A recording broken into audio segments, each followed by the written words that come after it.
چیکار کنیم که روز عرفه ما نمونوی شود؟ یکم، بر وقت خوابیدن.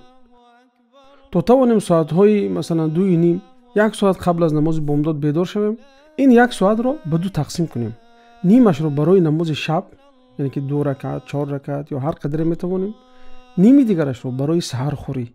اگر وقت باقی ماند تا بامداد به ذکر گذارونیم. دوم، نماز بامداد را در مسجد با جماعت خوانیم. سوم، بعد نماز بامداد تا طلوع آفتاب با ذکر و قرائت وقت را گذارونیم. پس از طلوع آفتاب نماز ضحی را در مسجد خوانیم.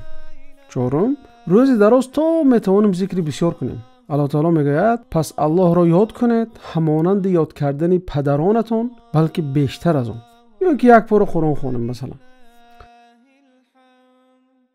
پنجم، بعد از عصر تا شام با دعا مشغول شویم.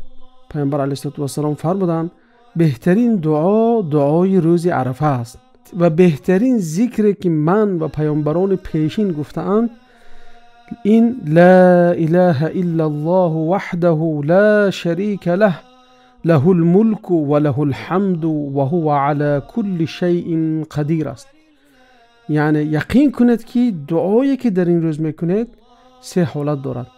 یکم، در جایش قبول می شود، یا اینکه به مقدار دعایی که کردیم بلا و مشکلی و مصیبت از سر ما دور کرده می شود، یا اینکه دعای ما را ذخیره آخرت و رفع درجات در آن جهان بگرداند.